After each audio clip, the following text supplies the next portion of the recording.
வணக்கம். திரையரங்கம். கும்கி 2 இந்த திரைப்படத்தினுடைய இயக்குனர் பிரபு சாலமன். இந்த திரைப்படத்தில் ஒரு இளைஞனையும் அவன் அன்பு பாசம் வைத்திருக்கக்கூடிய ஒரு கும்கி யானையையும் மையமாக வைத்து எடுக்கப்பட்டிருக்கிறது.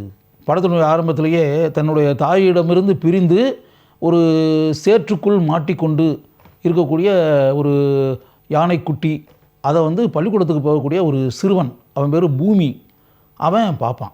அவன் பார்த்த உடனே அந்த யானை மேலே அவனுக்கு பிரியம் உண்டாகி அந்த யானை அந்த சேத்துலேருந்து வெளியே வர்றதுக்கு அவனே பின்னாடி இருந்து அதை தள்ளி விட்டு, அடர்ந்த காட்டுப்பகுதியில் தானே படத்தினுடைய படப்பிடிப்பு நடந்திருக்கு, அப்படி தள்ளி விட்டு அந்த யானைக்கு கரையேறுவதற்கு உதவி செய்து அப்படின்ற மாதிரி வச்சுக்கோங்க.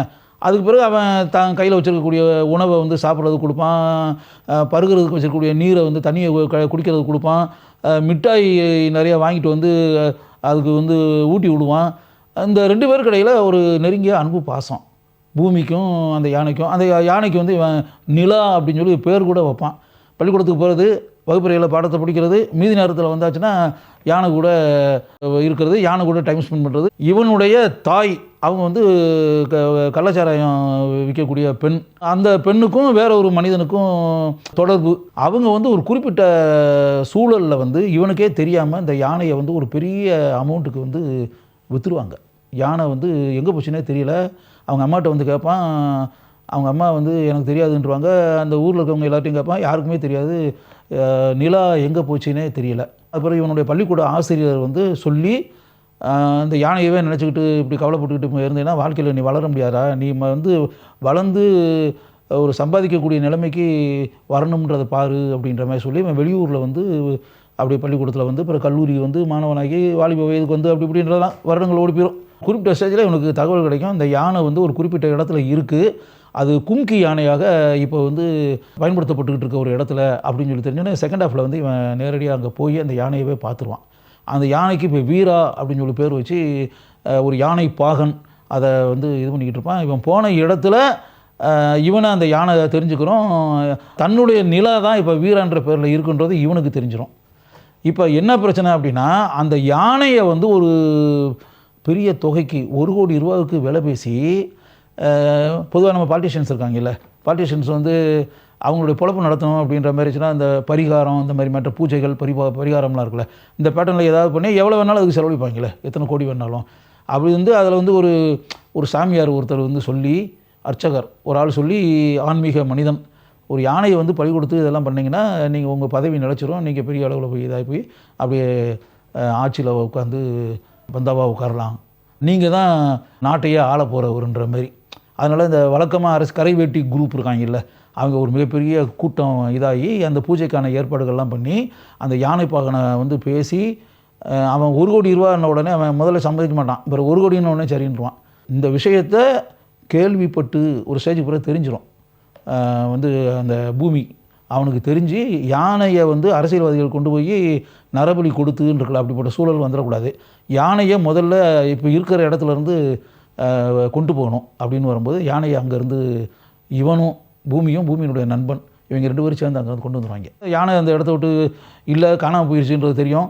அதுக்கு பிறகு அந்த யானையை வளர்த்து கூட அந்த யானை பாகன் இருக்காங்க, அவனும் அவன் நண்பன் அவங்க 2 பேரும் அப்படி செத்து போகிற நிலமை வந்துடும். அந்த பணம் இவங்கிட்ட இருந்த பணம் அதுக்கு திருப்பி இன்னொரு கைக்கு சேர்ந்துடும். அதுக்கு பிறகு இந்த யானையை கடத்தி கொண்டு சென்ற அந்த பூமியினுடைய நண்பன் அவங்க எங்கே இருக்காங்கன்றதை கண்டுபிடிக்கணும். யானையை மறுபடியும் கொண்டு போய் அந்த அரசியல்வாதிகள் கையில் ஒப்படைச்சி அந்த பூஜை நடக்கணும், யானையை நரபலி கொடுக்கணும், இப்படின்ற மேட்ரு. இதுக்கு செகண்ட் ஹாஃபில் அர்ஜுன் தாஸ் வர்றார். அர்ஜுன் தாஸ்ட்டு இந்த பொறுப்பை ஒப்படைச்சி அந்த அரசியல்வாதியினுடைய ஆள் அப்படின்னு வச்சுங்களேன், அவருடைய ரைட் ஹேண்டு அவர்கிட்ட கொடுத்து அர்ஜுன் தாஸை இவங்களை ஃபாலோ பண்ணி விரட்டி அப்படி காட்டுக்குள்ளேயே விரட்டி, அதே நேரத்தில் இந்த காட்டுக்குள்ளே தனிப்பட்ட முறையில் இப்போ சவுண்டு இதெல்லாம் எடுக்கணுன்ற மாதிரி ஒரு பொண்ணு, ஒரு இளம்பெண், அவ கூட ஒரு ஹெல்ப்பர் ஒருத்தன், ஒரு இளைஞன் ஒருத்தன், அவங்க அந்த சவுண்டு மேட்டர்களை எல்லாம் கேதர் பண்ணி, அது படத்தில் ஒரு நீ யாருமா அப்படிங்கும்போது நான் ரசூல் பூக்குட்டியினுடைய அசிஸ்டண்ட்டு அப்படின்ற மாதிரி சொல்லுவாங்க. இது இப்படிலாம் வரும். அப்படி வரும்போது அவள் தான் அந்த கரெக்டாக இது சொல்லுவாள், இந்த ஜீப்பு வர்றது, யாரோ ஆள் வர்றது, ஆள் வரக்கூடிய சவுண்டு, அவங்க பேசக்கூடிய வசனம் என்னென்ன பேசுகிறாங்கன்றது, சதி வேலைகள் இருக்குல்ல, அதெல்லாம் இந்த பசங்களுக்கு சொல்லி அப்படின்றது. அர்ஜுன்தாஸும் வந்தாச்சு, இவங்களையும் பார்த்தாச்சு, யானையவும் பார்த்தாச்சு. இவங்களுக்கு ஏதோ உதவி செய்ய போகிற மாதிரி சொல்லிவிட்டு அந்த யானையவே மறுபடியும் பெரிய ஒரு வாகனத்தை கொண்டு வச்சு வாகனத்து மேலே ஏற்றி அவர் பயங்கரமாக சதித்திட்டம் தீட்டி மறுபடியும் இந்த அரசியல்வாதிகள்கிட்டயே கொண்டு போய் யானையை கொண்டு போய் சேர்த்து அப்படின்றதெல்லாம் நடந்து அந்த பூஜைகள் நடந்துக்கிட்டு இருக்கும். யானை நரபலி கொடுக்க போகும் நேரம் அப்போது என்ன நடக்கிறது அப்படின்றதுல அதுக்கப்புறம் என்ன நடக்குது? யானை நரபலி கொடுக்கப்பட்டதா இல்லாட்டி நரபலி கொடுக்கப்படாமல் பூமி தன்னுடைய அன்பிற்கும் பாசத்திற்கும் உரிய நிலா என்றும் இப்போது வீரா என்றும் அழைக்கப்படக்கூடிய அந்த யானையை அப்படிப்பட்ட மோசமான நிலையிலிருந்து காப்பாற்றினானா அப்படின்றதான் படத்தினுடைய கிளைமேக்ஸு. பூமி அப்படின்ற அந்த கதாநாயகன் கதாபாத்திரத்தில் நடிச்சிருக்கவர் மதியழகன். இதுதான் அவருக்கு முதல் திரைப்படம். பெர்ஃபார்மன்ஸ் அப்படின்னு வரும்போது பெரிய அளவில் எக்ஸ்ட்ரானரியாக பெர்ஃபார்ம் பண்ணி அப்படின்றதுக்கான ஸ்கோப்புகள் இந்த திரைப்படத்தில் இல்லை. தன்னால் என்ன முடியுமோ அதை இந்த இளைஞர் செய்திருக்கிறார். அவருடைய நண்பர் காலிஸ் என்ற கதாபாத்திரத்தில் வரக்கூடியவர் ஆண்ட்ரூஸ். அவர் நிறைய படத்தில் பேசுகிறாரு. அது எல்லாமே கிட்டத்தட்ட ஆர்டிஃபிஷியலாக இருக்கின்றன, செயற்கையான பெர்ஃபார்மன்ஸ். செகண்ட் ஹாஃபில் அர்ஜுன்தாஸ் வர்றாரு. செகண்ட் ஹாஃபு கிட்டத்தட்ட அர்ஜுன்தாஸ் முக்கிய பங்கு வகிக்கக்கூடிய காட்சிகளை கொண்டு இருக்கிறது. அந்த காட்சிகளில் கிளைமேக்ஸ் வர அர்ஜுன்தாஸ் நல்லா பண்ணியிருக்காரு. அந்த பூமி கதாபாத்திரத்தில் வரக்கூடிய சிறுவன் அவன் ரொம்ப எக்ஸ்ட்ரானரியாக பண்ணியிருக்கான். படத்தினுடைய ஆரம்ப காட்சிகள், அந்த யானை கூட அவன் பழகக்கூடிய விதம், பள்ளிக்கூடத்தில் வரக்கூடிய காட்சிகள், தன்னுடைய தாயிடம் நடந்து கொள்ளக்கூடிய காட்சிகள் அனைத்துமே கைதட்டி பாராட்டக்கூடிய அளவிற்கு அந்த சிறுவன் அற்புதமான நடிப்பை வெளிப்படுத்தி இருக்கிறான். பூமியின் தாயாக வரக்கூடிய சூசன் அந்த கதாபாத்திரத்தில் கேஷுவலாக நடித்து நம்முடைய நற்சான்றிதழை பெறுகிறார். முக்கிய கதாபாத்திரத்தில் ஹரிஷ் பெரடி நடித்திருக்கிறார். தன்னுடைய நடிப்பை அவர் நன்கு வெளிப்படுத்தி இருக்கிறார். மோகன்ராஜன், பிரபு சாலமன் இவர்கள் இருவரும் இந்த திரைப்படத்தில் இடம்பெற்றிருக்கக்கூடிய பாடல்களை எழுதியிருக்கிறார்கள். இந்த படத்தினுடைய பாடல்கள் கவிதைகளுக்கு நிகராக இருக்கின்றன. இந்த திரைப்படத்தினுடைய இசையமைப்பாளர் நிவாஸ் கே பிரசன்னா. இவர் அமைத்திருக்கக்கூடிய பாடல்கள் படத்தை பார்க்கும்போது ரசிக்கும்படி இருக்கின்றன. பின்னணி இசையும் நன்றாக இருக்கிறது என்று நமக்கு பாராட்ட தோன்றுகிறது. இந்த திரைப்படத்தினுடைய ஒளிப்பதிவாளர் எம் சுகுமார். மிக அருமையாக இருக்கக்கூடிய சிவசமுத்திரம் நீர்வீழ்ச்சி இருக்கக்கூடிய பகுதிகளில் படமாக்கப்பட்டிருக்கக்கூடிய திரைப்படம் இது. இந்த ஒளிப்பதிவாளருடைய பங்கு பாராட்டும் வகையில் இருக்கிறது. இந்த திரைப்படத்தினுடைய பட தொகுப்பாளர் புவன். இந்த திரைப்படத்தினுடைய காட்சிகள் பல இடங்களில் சோர்வை உண்டாக்குகின்றன.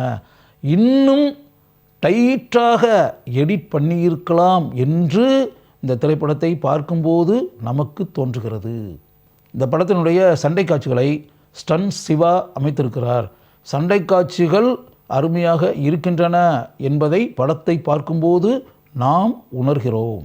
வனப்பகுதியில் ரசூல் பூக்குட்டியின் உதவியாளர் என்று கூறிக்கொண்டு சத்தத்தை எடுக்கக்கூடிய கருவிகளுடன் வரக்கூடிய அந்த இளம்பெண்ணின் பெயர் ஸ்ரீதா ராவ். அந்த கதாபாத்திரத்தில் அந்த இளம்பெண் மிகவும் இயல்பாக நடித்து அந்த கதாபாத்திரத்திற்கு பெருமையை உண்டாக்கி இருக்கிறார். பிரபு சாலமன் டைரக்ட் பண்ணியிருக்க படம் அப்படின்னு வரும்போது நமக்கு உண்மையாகவே மிகப்பெரிய எதிர்பார்ப்பு இருக்கும் அப்படின்றது தானே உண்மை. ஆனால் நாம் எதிர்பார்க்கக்கூடிய அளவிற்கு இந்த திரைப்படம் இல்லை. வெற்றி படங்களை இயக்கிய பிரபு சாலமன் இன்னும் அருமையாக திரைக்கதை அமைத்து இன்னும் மனதில் பதியக்கூடிய காட்சிகளுடன் இந்த திரைப்படத்தை இயக்கி இருக்கலாம். கும்கி 2 அப்படின்ற திரைப்படம் ஒரு நல்ல நோக்கத்தில் எடுக்கப்பட்டு இருக்கிறது. இருந்தால் கூட செயற்கைத்தனத்துடன் இந்த திரைப்படத்தினுடைய காட்சிகள் இருக்கின்றன அப்படின்றதுதான் உண்மை.